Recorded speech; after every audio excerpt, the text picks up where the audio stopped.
If I say the sub-classification don't violate the basic principle of equality and shine in the Article 14, what is your take on it? Is Indian polity is defined under the Constitution of India? Since you are from economics, just let me know what is the latest industrial policy of J&K UT. My question is this, that no doubt it's true that he founded the city of Jammu, but how he reached Jammu and what was the position of Jammu Lochin? Whether already he was a Raja, if yes, then of which place, which territory, which state?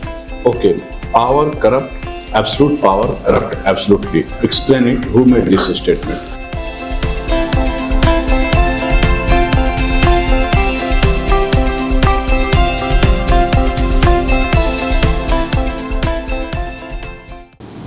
Be comfortable. Yes. And a bit louder, please. Give your brief introduction to the panel.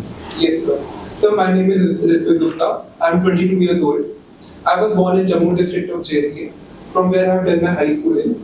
I have done my bachelor's in economics honors from Sri Ram College of Commerce, Delhi University. And so this is going to be my first attempt at JK combined competitive examination. Today, Supreme Court has given a landmark judgment in sub-classification in Scheduled Caste and Scheduled Tribe reservation. Tell us something about the judgment. Yes, sir. Are you aware of the judgment? Yes, sir. What is the judgment? Sir, so the higher judiciary has sub-categorized the SCs and ST category. So they have said that now we'll have a creamy layer sort of thing, which is prevailing for OBCs. So, sir, it is in the right direction, I believe that, because they want to consider that we need to come from that package of just giving the elites and promoting elites in the SCs and ST categories, and to ensure that the reservation reach the last mile connectivity as well. So, can you give me the genesis of this judgment? How it started, the background of the judgment which has come today? What is the genesis of this original case which happened in the state of Andhra Pradesh? Do you have some sense of that? Sir, I think I have the answer, but I cannot recall right now. But I would like to take a guess. You go ahead. Yes, sir. So I think it started with the basically in Andhra Pradesh there was an issue for reservation for the locals, which I consider, and then it culminated into Indira Sani case, wherein the Supreme Court put the 50% cap on the reservation. So the case was from that legacy. If I say the sub-classification don't violate the basic principles of equality and shine in the Article 14, what is your take on that? Have you understood? Yes, sir. Sir, so I believe that sub-categorization, which even the Rohini Commission also said that, it is in the right direction because the time has come that India should move on to another league of reservation.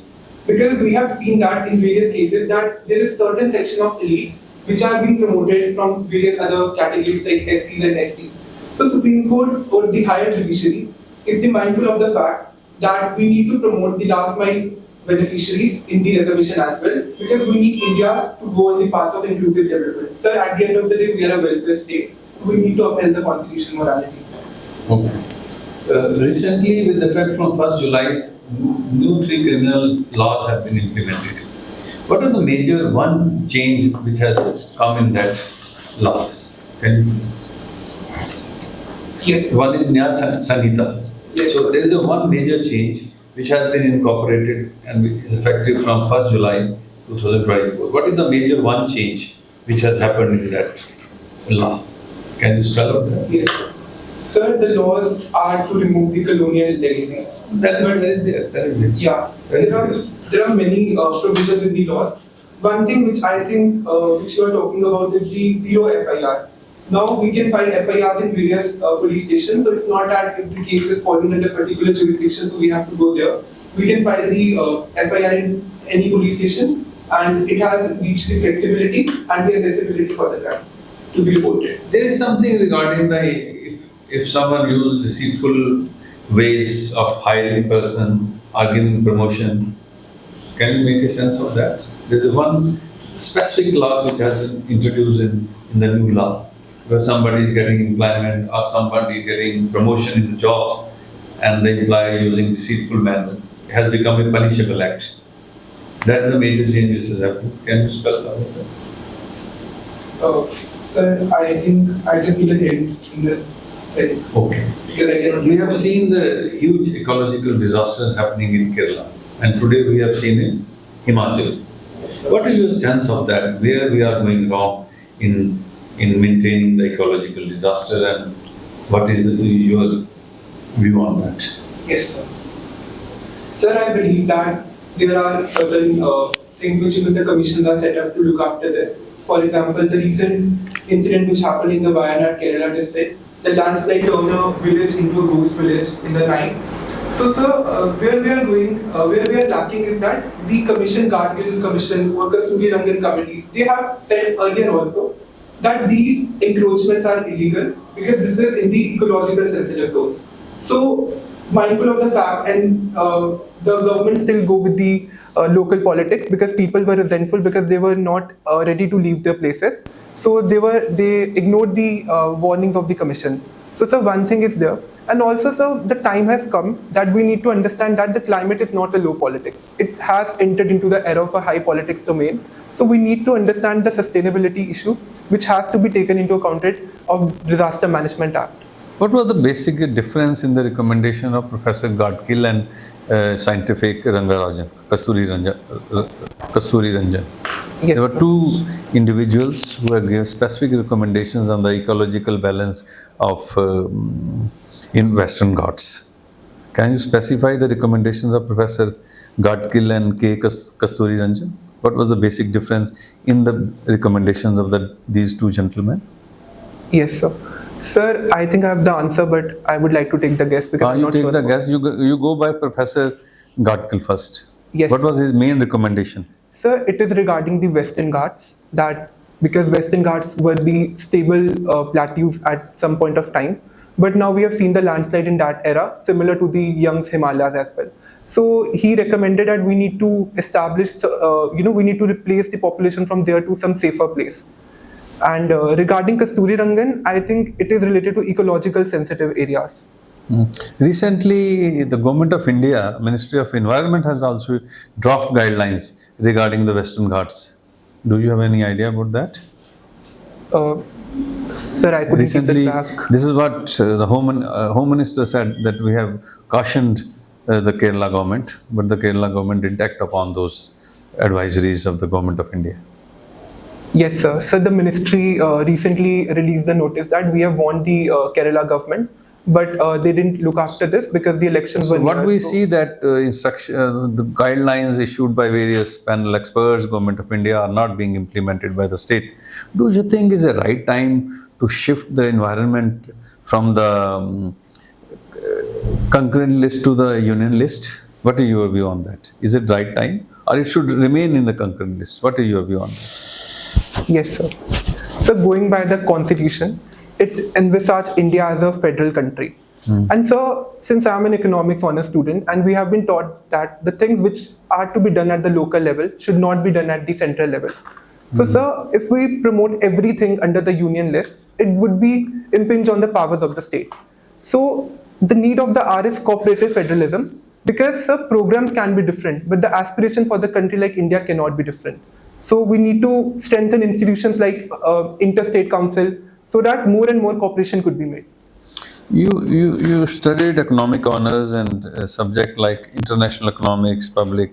Can you say what are the major challenges to the Indian economy per se? What Yes. are three major challenges to the Indian economy as of today? Yes, sir. You take time. Yeah.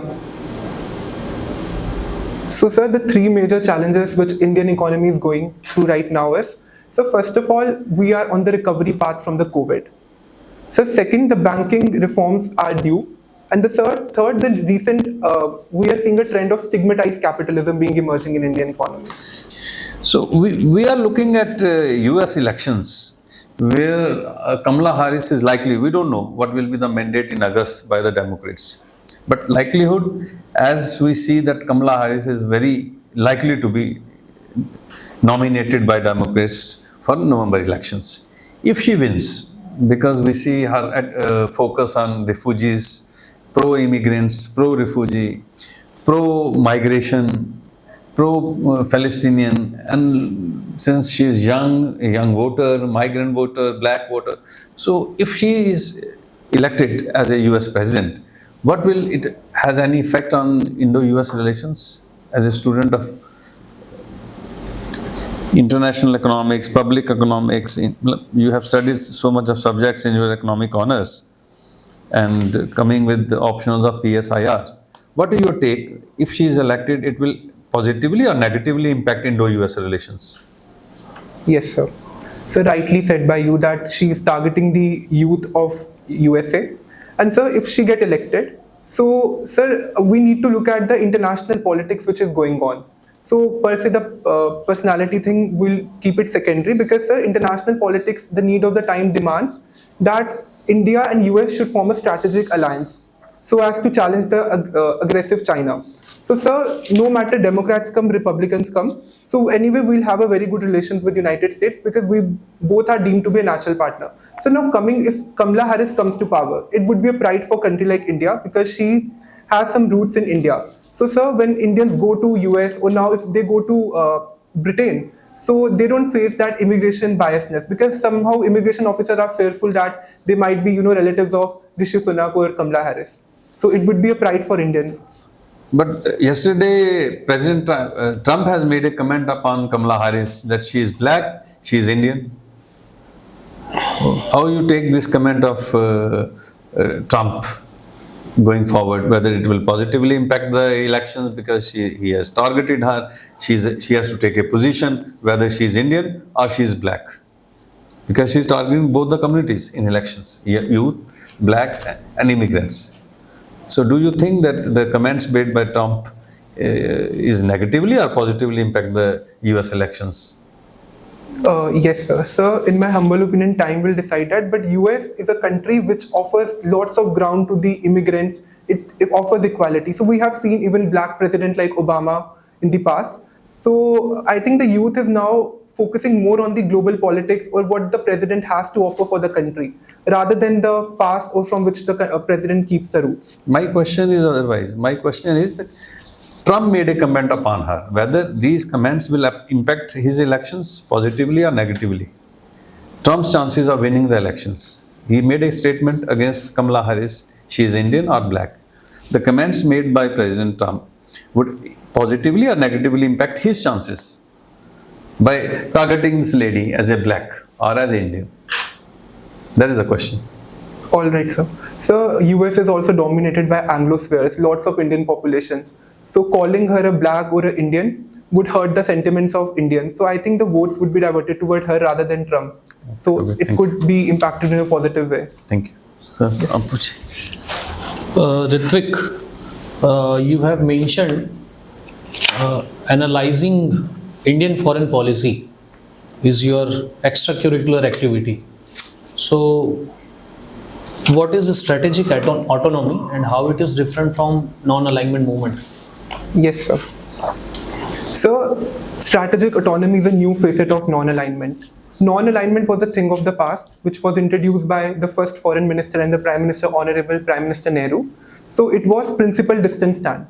Sir, as time changes in IR, with the coming of 2014 government, the Honorable government introduced a new strategy of strategic autonomy, wherein the focus is that we'll keep neutrality, we'll keep alliance with every other government, and we'll ensure that we are not part of any blocs. So that is to ensure the autonomy of India. So, that, how it is different from NAM? yes, sir. So NAM, in the case of NAM, we were not even involved in the global politics. We were just keeping a one-arm length distance from that. But in strategic autonomy, we are also being mindful of our responsibility as a Vishwa Guru, as a Vasudev Kutumbakam country, to promote peace and stability in the international arena. So we are more diplomatic, more energetic in the strategic autonomy era. Okay. Your optional is PSIR. Can you differentiate polity with politics? Yes, sir. So polity is a form of a government wherein the democracy is the principle. So people elect the government. And so politics is the means which has been adopted by the various parties so as to convince the voters so that they can come to the power in the politics. Is Indian polity is defined under the Constitution of India?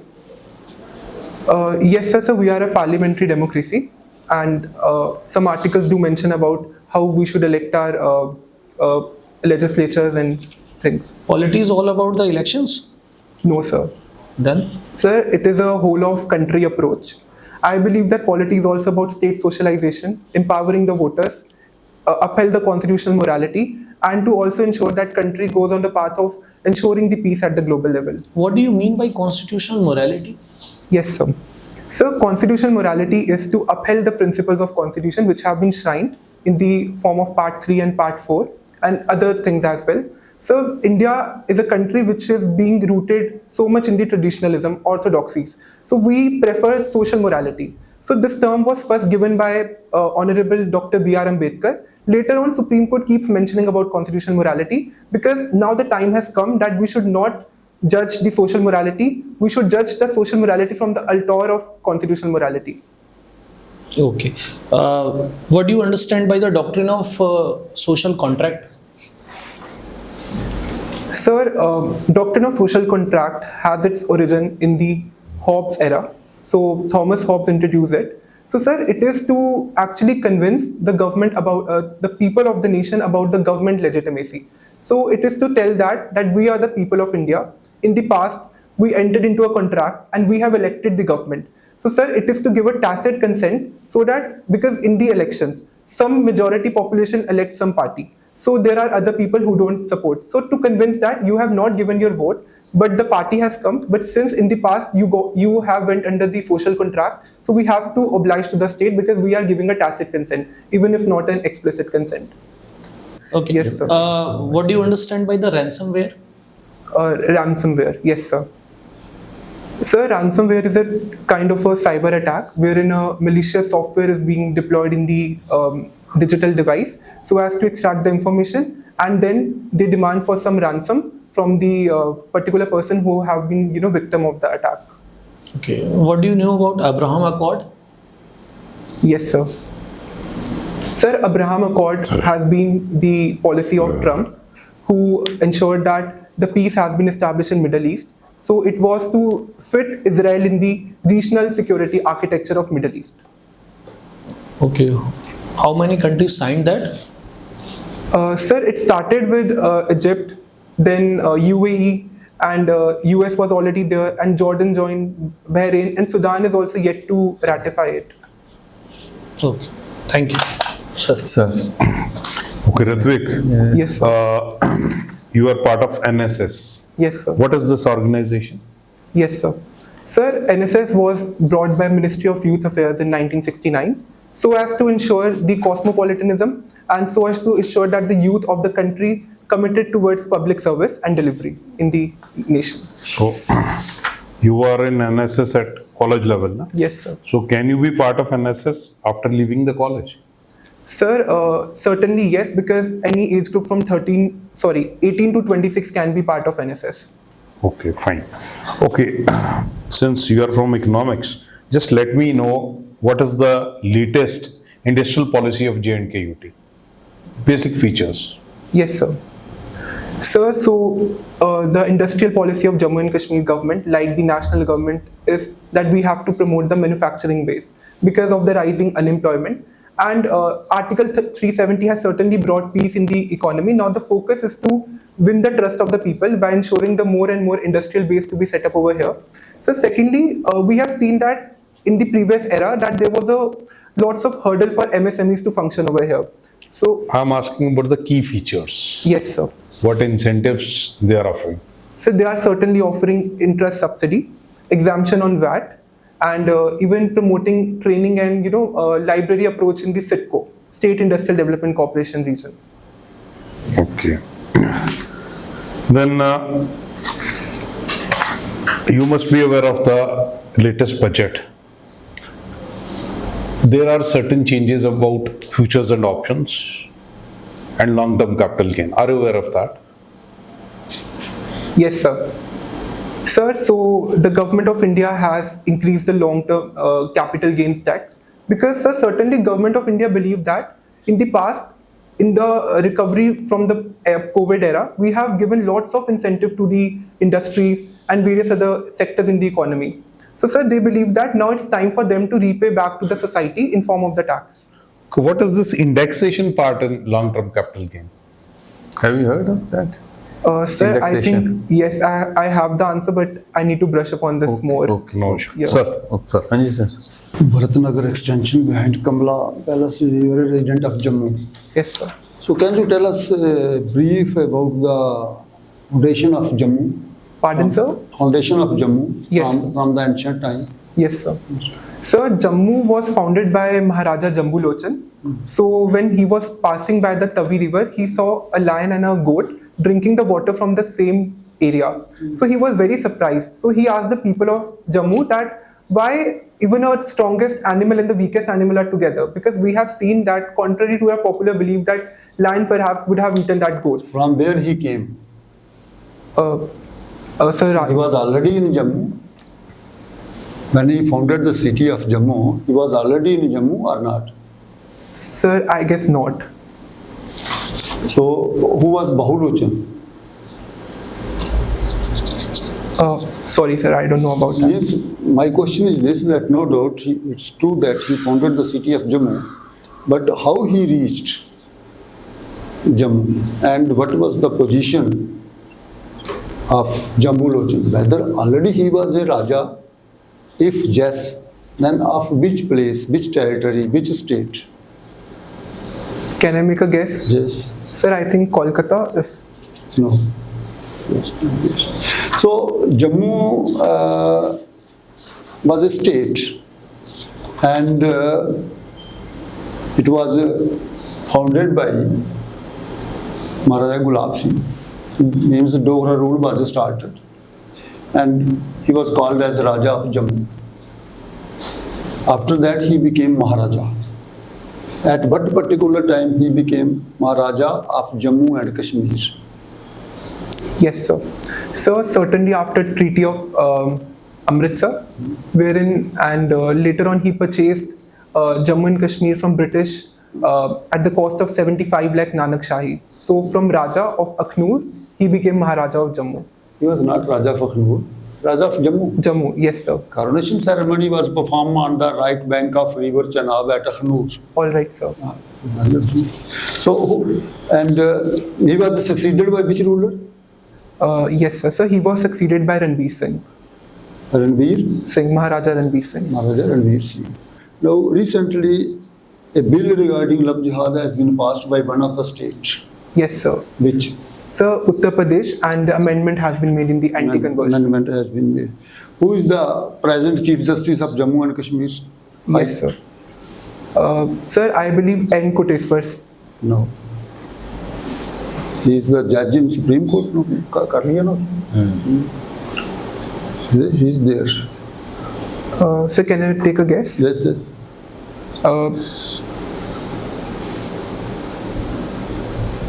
I'll take a moment because I have the answer regarding this. Okay, okay. Who is the administrative head of the Jammu division? Sir, Jammu Division Jammu specific. division. Sir, I think the Divisional Commissioner and Divisional the... Commissioner. And who is the divisional commissioner at present? Sir, I think Honorable Ramesh Kumar, sir. Okay. Have you heard about the Samuel P. Huntington? Yes, sir. What was his contribution? Yes, sir. Sir, so Samuel P. Huntington has given Clash of Civilization theory, and it was an eye-opener for Francis Fukuyama. So he said that post the end of Cold War, he said that now liberalism has won. So all over the world should adopt liberalism and democracy as an ideology. So, sir, in the few course of time, we saw September 11 attacks in 2001, which has just blown away the theories of international relations. So the new trend emerged that now we are not having wars between ideology. Now we have the clashes between civilizations, between Christianity and Islamic fundamentalism, and certain other between core and peripherals. Okay, power corrupt, absolute power corrupt absolutely. Explain it. Who made this statement? Sir, I don't know who made this, but time and again it has been used by various politicians and scholars in PSIR. But I don't know who made the statement. Lord Acton made this statement. All right, sir. Puspin as good as poetry. What is meaning by this? Pardon, sir? Puspin as good as poetry. Yes, sir. So this is a statement made by Bentham, Jeremy Bentham. So he said that pleasure is quantifiable, there is no quality in pleasure. So he said the animal seeking pleasure is equivalent to the man seeking pleasure from reading poetry. So he said that pushpin as a game is equal to poetry in terms of pleasure. Why J.S. Mill is called reluctant Democrat? Yes, sir.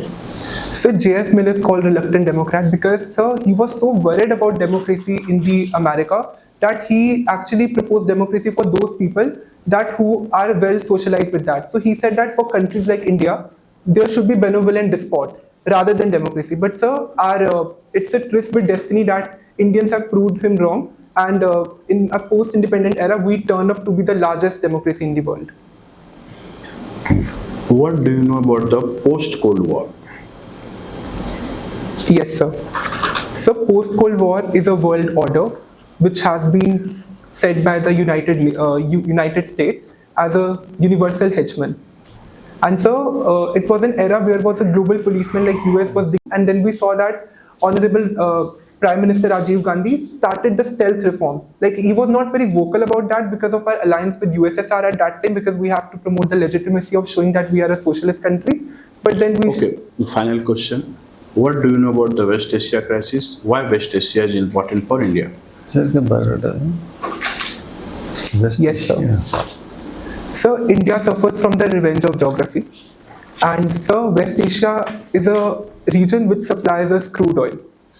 And first you tell me the West Asia crisis. What is West Asia crisis? First you say, then you say implication on India. All right, sir.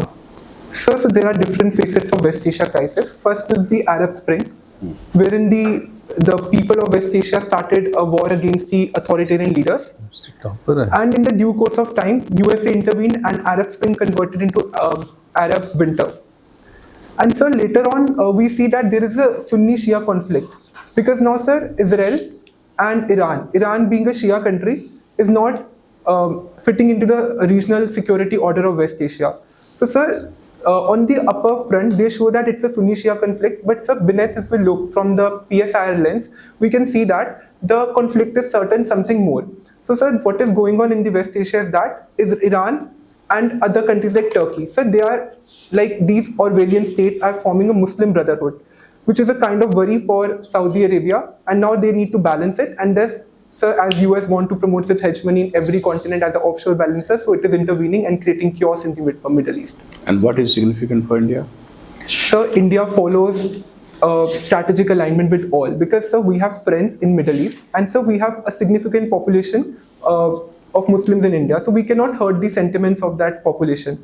So, sir, significance for India is that we have to walk tightrope on. So, it's a very tightrope walk for India to balance the interests. So, because we have interest for Shah Bahar with the Iran.